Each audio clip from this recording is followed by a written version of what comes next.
Most people spend decades building their nest egg in their home, in their real estate. They get older and they're ready to cash out and use those funds for their retirement years or for health concerns, assisted living. But how do they do it? And what happens in that process? Hi, I'm Deborah Morton with Inside Georgia Real Estate. And today I'm joined by Josh Nelson with Nelson Elder Care. And I'm thrilled to bring him back again. Thank you for joining us so that we can talk about elder care, probate, wills, trusts, and preparing for your future. Josh, welcome. Thank you Thank so you. much. So happy to be here. Last time we were in here, I think we got a lot of great help for the callers. And so excited to dive a little bit deeper into everything. I think you're talking about what people's thoughts are going towards right now. We've worked really hard to save up and get this amazing asset. And sometimes we need to convert that to cash. We want to go sell our home. Of course, we know who to call for that. But whenever we're going through that process, what do we do with the money after we get it? It's so much deeper than that. So we're meeting with people every day right now who are trying to get a good plan for the future.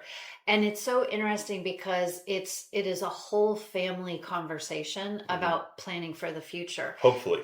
Hopefully. Hopefully, it's a Yes. full family conversation. And it should be, and it can Absolutely. be. So whether somebody is in their 80s and really trying to make good decisions about paying for healthcare costs, maybe they've outlived their savings, maybe they haven't outlived their savings, but they have a lot of kids and they're trying to figure out how to set up their estate for the Yeah. future.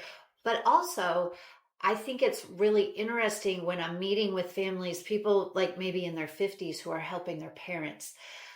Those conversations aren't going well. Yeah, I think that's where the expertise of working with somebody that does this all the time is extremely helpful. I want to be clear. I don't print paper better than anybody else. Sometimes I can put some better stuff on that paper, but it's how we approach the problem, just with over a decade of experience. Well, let's start there. What is elder care? What is that, like your specialty is different. Yeah, What's your background, and tell us what you do. yeah. So I run Nelson Elder Care Law, and it's kind of a misnomer. Nobody ever thinks they're old. Nobody ever thinks they're an elder. It's just what other lawyers have typed this style of law. It's a little bit of estate planning, but focusing more on how do we have the right conversations, but preserve people's independence. People are terrified of doing estate plans and giving away control. And elder law comes in and says, hey, let's get you the protection that you're looking for, but make sure that you're always in control. Make sure that you're the one that's still the king or queen of your castle. You're still the matriarch or patriarch of your family. We're not handing over that baton to somebody else and making them the boss. And that's often what people fear is I'm going to have my daughter come and be my power of attorney, and all of a sudden she's going to put me in a home. Well, sadly, I hear some scary stories of like a niece and nephew, somebody I know recently. He's trying to help his best friend from high school. He's known this guy for 50 years. He's having health issues. His niece and nephew petitioned the court for what Yeah, so that conservatorship. really is taking the power away from somebody. Hmm. We can do that in extreme cases whenever people have delayed too far or they got hit by a curveball of life, something like a stroke, something crazy going on, where there's nobody that has the legal authority to help. And so the court has a process. It is really hard on families, though. Hmm. It's called a guardianship and conservatorship. It's where you file a petition with the court. You have to get an attorney that represents the person that you're trying to get control over, and you pay for that. A social worker goes and visits them, and then there's actually a trial. Like Oh, you go in front of a judge to be able to litigate about whether or not you could help your friend, your uncle, your to parent. me, that's the worst case scenario. Well, it really is even worse than just the struggle of getting it, because under a guardianship conservatorship, the court has removed 100% of the power Oh, from your mom or dad, or in this case, the friend. And so you lost all autonomy, you lost all independence. And I think that's sometimes what makes people fearful of doing a plan is because they see the crazy part of that and they're like, oh my God, now that guy can't do anything. And then the person that's helping him even has to put annual reports and these updates to the court and be bonded over Okay. money. And it's So, wild. so what we're going to do is talk about helping regular people put a Yeah. plan together that works for them to Yeah. avoid those extreme. Like, how do you have the conversation before you get to that level of, I Yes. got to go to the courts? So I'm finding that doing nothing is the worst scenario because we're all going to age, we're all going to die.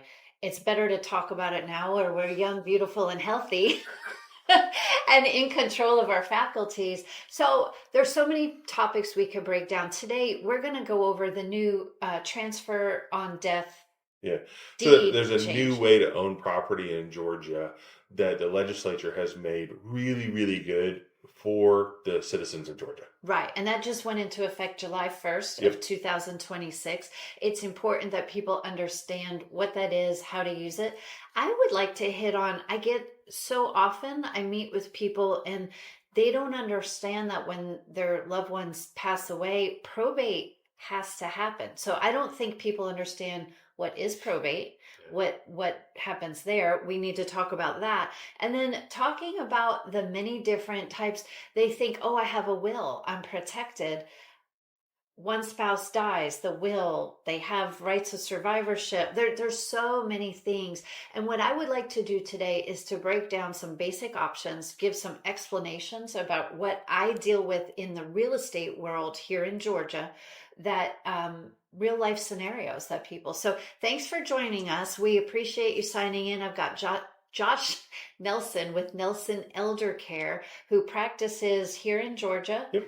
And where do you have offices? Yeah. We have actually fully staffed offices in Woodstock, Marietta, and Gainesville. Right. And today we're recording in Woodstock, Georgia. So I'm Deborah Morton with Inside Georgia Real Estate. We will be right back with great conversations about elder care and your future.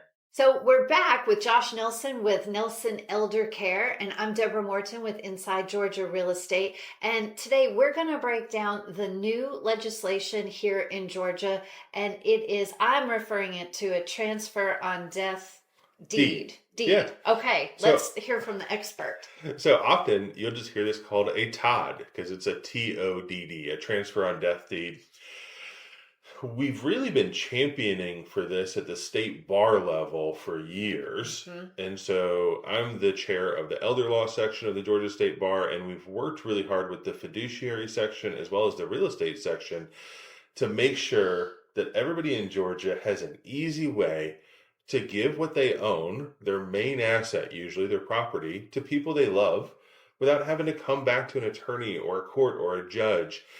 And a couple of years back, we got our first version of a transfer on death deed. So 2 years ago, Georgia gets it, but it had a lot of flaws. 2 years ago, the biggest flaw was that whenever somebody died, if people didn't actively do something with the county clerk, file this big thing, the property ended up back in probate anyway. Yeah, so what's the point? And so most people just didn't know what to do with it. And the county clerks didn't really know what to do with it. But even worse, title insurance companies won't touch these things. So And that matters in the real estate world a lot. I mean, it made it so that these properties were almost unsellable. They became these big black marks of just sitting around because the idea was that you could skip probate and transfer your home after you die, but that you have full control over it during your life. So one of the things that like an elder law attorney is always going to be terrified of is putting other people's names on your assets. I do not want your kids' names on your house if they didn't buy into it. Don't gift things to people by putting their name on the asset. Well, but I meet with people every day who want to do that. I think that they want to give their kid the asset. They want to give their child the home, but that's a really silly way to do it because it skips probate, but it causes a lot of asset protection problems as well as tax problems later on. So important. This is so nuanced, and hopefully we can make it as interesting as possible to keep your attention, because it's really critical that people understand this. So when two people, partners, buy a home together, and at closing they're checking the box that say they want rights of survivorship, what that means in my layperson, I'm not an attorney, I'm a realtor. What I understand is if my spouse and I have rights of survivorship, I pass away, my ownership goes directly to him. We bypass courts, probate, everything just transfers to him. That's rights of survivorship. Yep. Now, transfer the Todd, the transfer on death deed. You're saying that we have one child. We could add, in using Todd, we could add the child to the deed. I die, it transfers to him. He dies, it transfers to her. Exactly. Okay. That's So- the simplest way to so it. But if the- I have the- 4 kids, Well, the big nuance, just to stick with the fact pattern you're saying, is if we have you and your spouse as joint tenants with rights of survivorship, whenever you pass, it's probably your primary residence. Yes. And so there's a different type of tax loophole called Section 121 that makes it so that your spouse doesn't pay taxes whenever they sell it Right. on the first $500,000 a gain. Right. Most people aren't going to have more than $500,000 a gain, so most people don't pay tax on their primary residence. If you put your kid on there, on the deed, if it's not their primary residence, they don't get that kind of loophole. And so they can So end there's up, tax implications. yeah. So say that you have a house that's increased, $300,000 in value. You want to make sure that your kid's not having to pay tax on $300,000 a gain. That gift is now a burden. It's not really the gift that they thought it was. Exactly, because for tax purposes, it's all complicated. We don't need to go into it here. But a thing called basis, or what your taxable dollar is versus what you got at the end, is a big difference there. It's a huge delta. What's really cool about a transfer on death deed is it can go between you and your spouse, same things. But then whenever the second one of you dies, so both you and your spouse have passed, your kid didn't own it until the second one of you passed. And so they get what's called step up in basis, which means that unless that house was worth more than $30 million whenever you die, they just got it tax free. This is really, really cool, especially like here in Woodstock or some of the older areas of Georgia, because you do run into larger plots of land. Yes. Especially you go up north a little bit towards like Milton, Roswell, even in Cherokee County here, property can cost $100,000 an acre now, and people might have only paid $500 for it whenever they first got it. That is true. Like through a couple generations, we have seen that amount of wealth creation from property. And so previously, in order to get that kind of tax planning, that kind of tax saving, you really needed a trust. Right. Trust costs a couple $1,000s. A transfer on death deed doesn't. And so it allows people to be able to really get that nuance of, I want to give this to my child. I want it to skip the courts. I want them to not have a tax problem. It's really the simplest, easiest, cheapest way to safely get a property to a loved one. How would one set this up? Like Yeah. I'm going to meet with you. You want to talk about the value of your home. I see 2 living and healthy people having smart conversations, but they're thinking 10, 15 years down the road. Mhm. How would one go about setting this up now? At a low cost way, like a Yeah. real person way. Yeah. The biggest thing to think of is there's going to be a flip here of whether your kids are adults or minors. Okay. They- That's a key point. If the people you want to give this property to are still minors, you can't do this. Right. They have to be over 18 years old. Okay. And so say that your kids are older, they're over 18, and you want, me and my wife pass, it goes to my daughter. We put a Todd deed in place, which is just a normal type of deed. It's similar to a quitclaim deed or a warranty deed. It's just a different style of deed. Right. And so any attorney can prepare this for you. It's usually going to cost less than $1,000, and you're going to be able to get that level of protection where you know that if you and your spouse pass, then it's going to go to your child. So I know you're not, because I've talked to you before, you're not going to give legal advice. So, Yeah. but in general, if someone has one child, this seems very simple. That's my scenario. I have one child, simple. What if somebody has two, three, four, five kids? Yeah. Um, it gets more complicated, right? Everybody's situation is different. That's one of the reasons that, like at my firm, we offer an hour to come in and sit down with us for free and really figure it And out. you should do that because even selling homes is very personalized. But But so for most people, the bigger issue is if we have multiple kids, and again, we're assuming everybody's healthy, nobody has financial problems, nobody has everybody addiction loves each problems, other. everybody gets along, it can work okay. What often happens by the time they get to an attorney fighting over it is, like, say you have three kids, one of them wants to live there, one of them wants to sell it, and one of them wants to turn it into a long-term rental. And That happens. Like, no, oh like yeah, I encounter this where I meet with a family and we've got three owners on deed. They all have to sign and agree to sell. I cannot take a listing or have a yeah. signed listing agreement to sell a house if all three owners don't agree to the terms of the contract. And that's one of the cool things about a Todd between you and your spouse, rather than putting your kid on your deed, Yes. is you guys are the only owners, so you don't need your child to sign off while you're alive. That's the problem with putting a kid on the deed. What happens whenever it's the three children that have just inherited this thing, though, is they often are in different financial situations.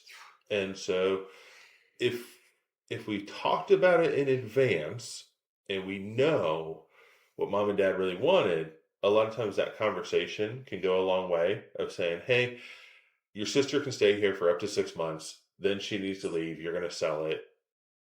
As an attorney, I would love to see that truly written out in a legal document. But a lot of families, like you say, we're just trying to get this thing done. They'll have a non binding agreement like that. Where that goes bad for families and great for attorneys, unfortunately, though, is people don't recognize that one of those three, even though they don't have a majority ownership, can force the sale of that home. So it's called a partition. Whenever we think about a deeded property, a land, a home, whatever, there's no way to divide it into thirds. Right.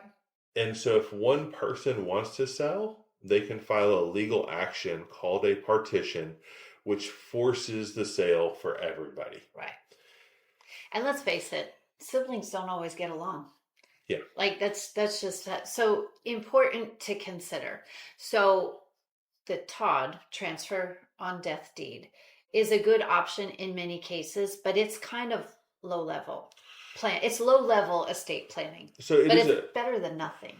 way better than nothing. So what a lot of people, and we'll get to this in a second, but just foreshadowing, probate costs 3%. So if you have a $400,000 house, you're paying probate of like 12 grand versus like $1,000 to do this and keep yourself out of probate. So a lot of Hear families, that. For that scenario, it's a good option. so a lot of people are going to take that gamble just because it is adjusted risk payoff is pretty good. Right. And I meet with lots of families where everybody gets along and that's the scenario. Yeah. But there's always one. And There's always one. and just to be clear, like a lot of times, I'm a huge fan of conversations, guys. If you can talk about this stuff in advance, have that hard conversation. Oh, that brings us so we're gonna come back to that in just a moment. We're talking about transfer on death, trusts, probate, wills, how to prepare your real estate for a transfer for the future. I'm Deborah Morton with Inside Georgia Real Estate, and today I've got Josh Nelson with Nelson Elder Care having a fantastic in-depth conversation about this. And we'll be right back to talk more about trusts and deed transfers. So we're back, on the breaks we often get into a higher level conversation. I'm like, wait a minute, let's start rolling because we're talking about it. So we're back. I'm Deborah Morton with Inside Georgia Real Estate with Josh Nelson Elder Care, and we are talking about aging and property and how to transfer property in the future. Um, Interesting. On the break, we just talked about you had 13 families with tough scenarios. And in the last 2 weeks, I've met with four different families with similar enough scenarios that I'm like, whoa, we need people to have better conversations with their families and their adult kids and their spouses about this. So, the scenario I have is I am speaking to someone I know. He called me and he said, look, my parents are still healthy, but they are aging. They're in their 80s now and grateful they're healthy. They have a lot of equity built up in their home. They are considering where they're going to go, whether it's assisted living or independent living, or they might just rent an apartment in Yeah, a senior. So they're trying to make decisions about that. Dad has some health issues. Hopefully, those health issues won't be awful. Son is trying to advise. They haven't had any talks about money and income. And here's why this is important. If dad's health issues prove to be difficult, the way I encourage him, is the home one, is mom okay to stay in this house after dad passes? Can she? Is she physically able to maintain the property? yeah, Fine, they have rights of survivorship set up. But what if she needs the money? And son hasn't talked to mom and dad about, if dad passes, what is mom's financial ability? yeah, Can she afford her electricity and groceries? yeah, That, like, all of those conversations. So I'm trying to help people have better conversations with their family. But in this scenario, like, yeah. how do you start that when you've got parents who don't want to share with their adult kids? It, first, we see that all the time. Yeah. Um, Sometimes I think the kids feel like the parents aren't sharing information with them. But the scary fact is, mom might not even know the answer to the question of, am I okay I if asked something him that, happens to and he dad? said that. He said, I'll bet mom doesn't even know where the checkbook is. Yeah, or even if she's more active, and again, we're kind of seeing that generational shift of people above 85, 90. The guy kind of handled a lot of the stuff, just Hmm? kind of patriarch there. Um, It was normal. yeah, Like, yeah. and so those, I think most women are starting to feel like, oh, hey, I've seen that play out enough. Let me know who the financial advisor is. Let me know who the accountant is. Let me kind of get a ballpark of what stuff is. But if they haven't, that's something to think of as we go through the process. The other big thing is things like pensions, life insurance, stuff like that does not stay stagnant. So whenever you retire, if you had one source of income like a pension, people don't often know, what are my rights as a surviving spouse? Did he or she take the option where I get 100% of it if they die? Do I only get 100% of it to a certain age, which is pretty common? We used to have life insurance. Was it term and it expired? Like, Social Security, as simple as, yeah, like, it's not a simple. lot of people don't understand that they're going to lose one spouse's social security. So you get to keep the higher of the two. So if he dies, So if she didn't work for many years raising kids, which was traditional in yeah, their lifetime, um, her Social Security benefits might not be yeah. significant. So most partial workforce, out of the workforce women will have about 1,300 to 1,800 a month in social security. And that's not enough. That's not most gentlemen of that age group will have closer to 2,600 bucks. And so whenever he passes, just because statistically the guy passes first, she gets a bump in income, but the total family income has reduced by over $1,000. And it's not enough to live on. It So really in this, isn't. it's not enough Yeah, to live on. Not with where, I mean, the price of bread and milk is what it is. but there's just landmines at every turn. So, like last year, the property tax rules in Georgia changed significantly, where it used to be as long as you could prove you lived in the house, if your spouse was the homestead exemption for senior stuff where you didn't pay school tax, you could go get it right away the next year if he And now died. you have a year gap. Maybe more. Oh, Depending on how the house is structured, you might have 5 years of paying full taxes. oh, in Cherokee County. And so Oh, if you go from 500 to 800 in property taxes to 5,000 in property taxes, and you're only bringing in 1,600 a month in Social then Security you got a crazy benefits. problem. Yeah. And so these are the kind of things that, So that's when people call me and say, "Hey, I think I need to sell the house," yeah, because they know they have a lump sum sitting there. yeah. So it's not just where are you going to go, but all Well, of these and conversations. even scarier, I think that, and again, as an industry, the reverse mortgage industry can be scary for people.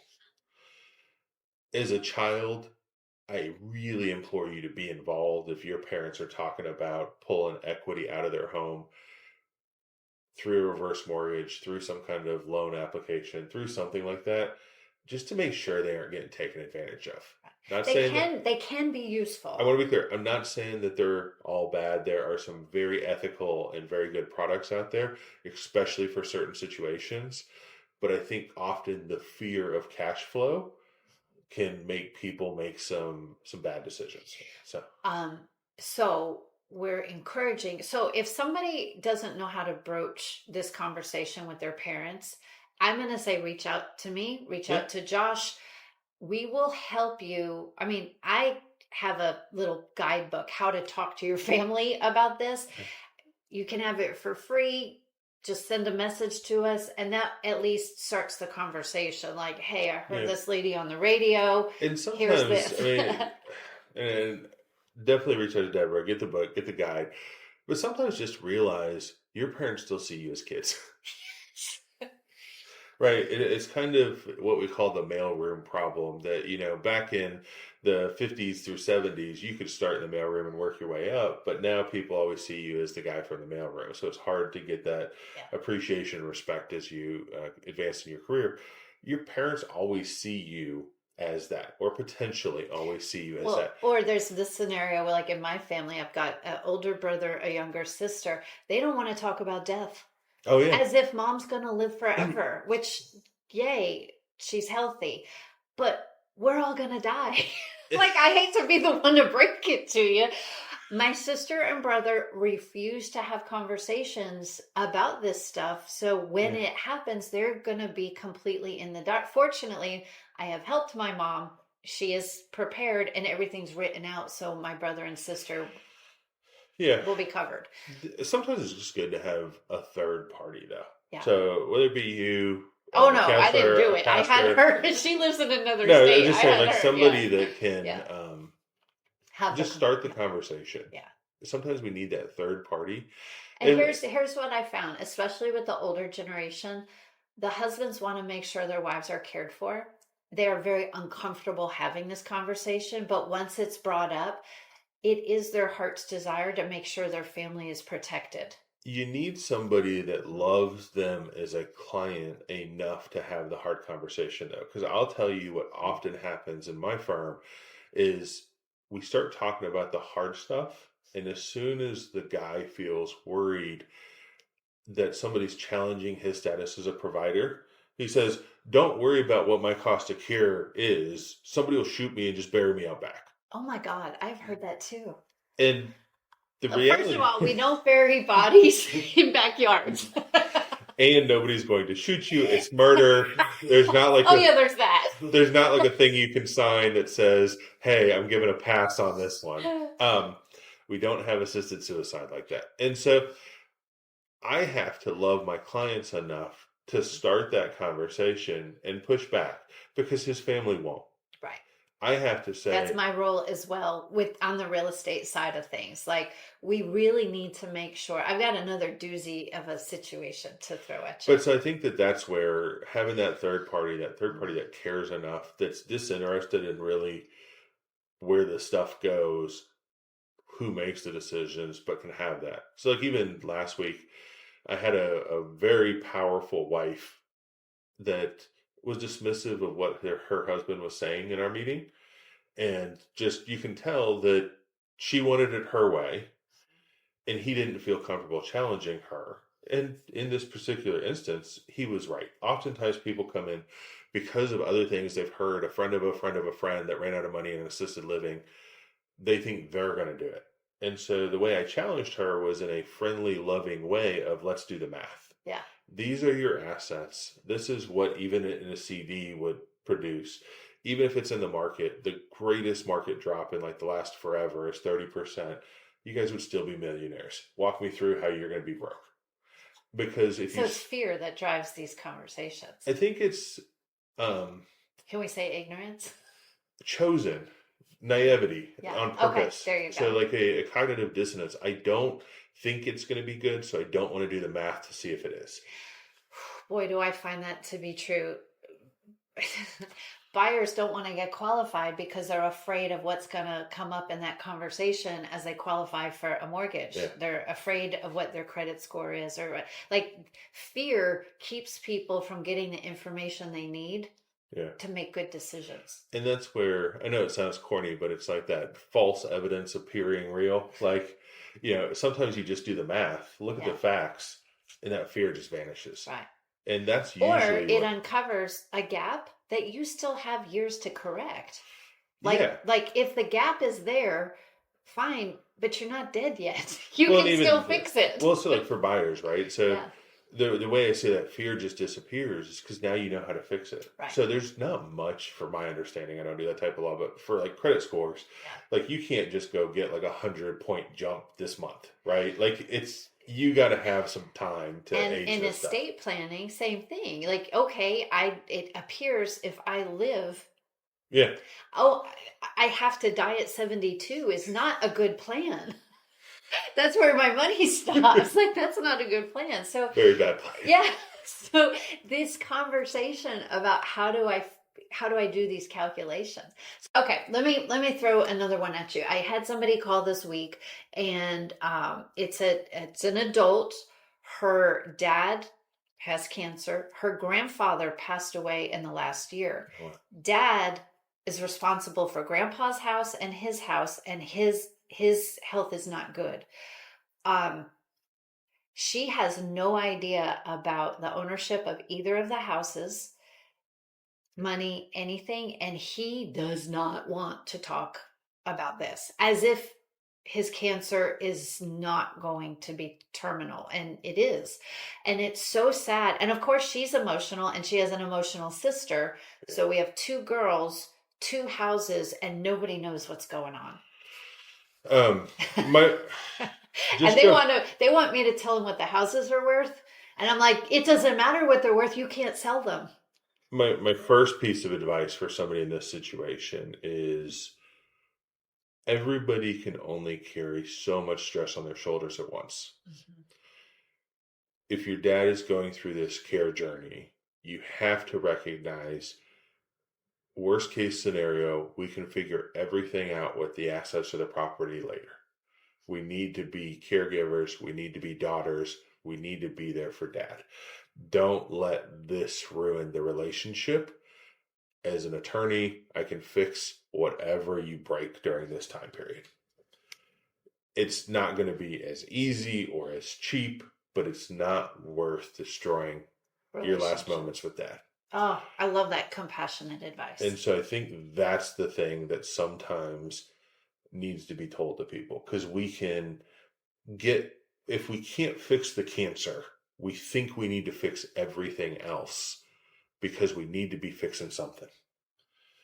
And this is where I ask families to slow down and say, hey, let's start the conversation with dad. And if he's truly saying, I am dying, I don't want to engage in this, let it go. Let's be there for dad. I love that.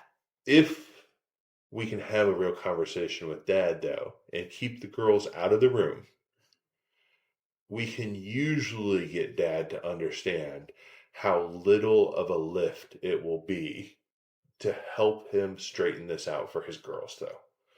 to help make sure that he sees this whole process, transferring the whole two houses, everything like that. If I needed to rush it, I could probably get it done in like 4 hours of his time. Like, we'll do stuff on the back end, we'll come to him. We'll do stuff on the back end, we'll come to him. And if you explain that lift to him, like that level of what I need from him, and the benefit for his girls of not having to go through court, especially, God forbid, like whenever grandpa died, they didn't really do anything because dad was sick. So now there's like 2 probates and stuff like that. That is the scenario here. Yeah. If I can walk him through how we can help him where we're doing most of it and make it easy on his girls, but also talk to him about how he's going to have medical costs. And we need to protect what he's worked so hard, what his dad has worked so hard for, to not just go over to Northside or Kennestone or wherever his medical bills come from.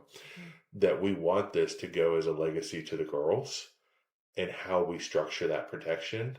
Right. There's not a dad I've ever sat across is going to be like, no. Right? No, I agree with that. I think in this scenario, let's say dad is willing to have the conversations. From the real estate perspective, we have 2 homes that grandpa's home hasn't been through probate. Yep. That still has to happen. Yeah. His home, after he passes, will have to go through probate. Are those 2 separate cases, or could it be like, what would, in a scenario like this? Yeah. If this was sitting in front of me, and I'm making some assumptions here, one of the reasons that everything has to be so nuanced is because everything changes. In this case, though, with dad's health, one of the first things I would do is get him to sign a quitclaim deed on dad's home. We still need to go file probate, but probate is going to take at least 6 months. I don't know that dad has 6 months of good health. So I would get him to sign a quitclaim deed. Don't need to file it. I'm going to keep it in my office just in case he does pass. And that will be enough to make sure that the house is going wherever we want it. And that's going to help us skip probate for grandpa's house if dad dies. For dad, we're going to go ahead and take his property and get him to sign a deed that transfers it to an asset protection trust immediately, so that the girls don't have to go through probate for either house. Then we're going to make sure that dad has an ironclad health and financial power of attorney, because I want to make sure that if dad is recovering from whatever treatment that looks like, he's not worried about running around and doing stuff. He has one, possibly both. I really prefer one, but maybe both kids that can run around and do this stuff for him, because that, we already know they want to feel busy. They want to feel productive. They want to feel like they're doing something. He probably doesn't really want the help, just out of most of the guys that I've worked with. But this is a way for them to be able to do that. He's still in 100% control of everything. He's the trustee of his own trust while he's alive. Power of attorney doesn't take any power away from you. It just makes it so that the girls feel like they have a strong plan they can believe in. They can help if needed. And just little stuff. Like, you don't recognize until you've been through it that if you go get an MRI, it's still on a disc. Like, somebody has to go pick that thing up. And so we need to give legal authority to one of the girls to be able to go get that. Wow. Like, yeah. And so just back of the cuff, napkin math, that's probably what I do here. Yeah. Wow. And that would make it so that the house from grandpa, the house from dad, it's all protected. We're not worried about medical bills, creditors, stuff like that. Mm-hmm. And then we're probably skipping probate. Okay. So we come back. We are going to talk about probate and what it is. What happens? I think in Georgia, there's a lot of misconceptions about that. Yeah. I'm Deborah Morton with Inside Georgia Real Estate. Stick with us as Josh Nelson returns, Nelson Elder Care, and we're going to break down for you exactly what is probate and why you need to go through it. We are back with the burning question. What is probate and why do you need it? I'm Deborah Morton with Inside Georgia Real Estate. And today we have the expert about Georgia elder Care Law, Josh Nelson, Nelson Elder Care. We've been talking about trusts, wills, estate planning, protecting your property. And I think we need to circle back because we all hear probate. Probate is a term bantered about, but nobody really knows what it is. Yeah. So, like the layperson version. So I think you got to start with what is an estate. Mhm. Because I think a lot of people don't grasp what that is. If you ask most people what an estate is, they're like, well, everything I die with. Under the law, that's not what your estate is. Your estate is what transfers after your death through probate. So things like jointly owned bank accounts don't transfer through probate because they have dual owners on them. If I die and we have a joint bank account, that money's just yours. Like that. Easy enough, right? And so probate is an archaic process that was truly designed to make sure that creditors are protected whenever somebody dies. So that if I die owing a bunch of money to somebody, that my family doesn't just get to be like, nope, best of luck. Huh. And a lot of people don't recognize that. But understanding that, you'll understand why probate has some of the weird things that it has. So say that I die, whether I have a will or not, I still have to go through probate if I owned things in my own name that didn't have a beneficiary on them. So if I have a bank account over at the bank, it's a checking account that just says Josh Nelson on it. Whenever I die, somebody has to go through probate to get that account. You can't just walk into the bank and say, I'm Josh's wife, give me the account.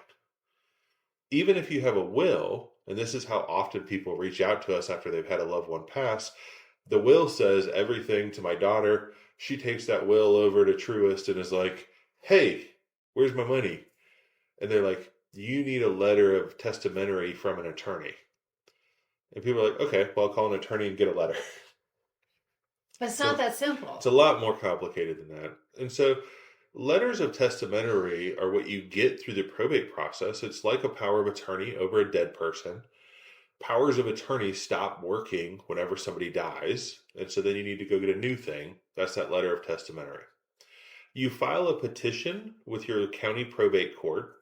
It's about 15 pages. They give you the form. And then you have to have all the heirs, or if there is a will, anybody in the will, sign saying, I've seen it. I'm okay with this person that's filing the petition being the person to handle the assets. Sometimes fighting starts there. That's probably a different conversation. But if everybody agrees, then that person takes what's called an oath with the clerk at the probate court. And then a couple days later, they get letters of testamentary. That allows them to go over to Truist, say, I have my letters now. I'd like to have the money. That allows them to sign a listing agreement to sign a property. Yep. I cannot take a listing and sell a property if we don't have that. Yeah, because they don't have the legal authority. So say that me and my wife own a property called tenants in common rather than with survivorship. That means that she owns half and I own half. If I die, she's still got to go through this process before she could sell that house because she only owns half of it. And so back to the probate process, my executor or my administrator of my estate goes and gets the money from Truist. Even then, they can't give it out. They had to publish something in the local newspaper, which again, archaic thing, that says I died and gives creditors the opportunity to come make a claim. They do that for about 120 days.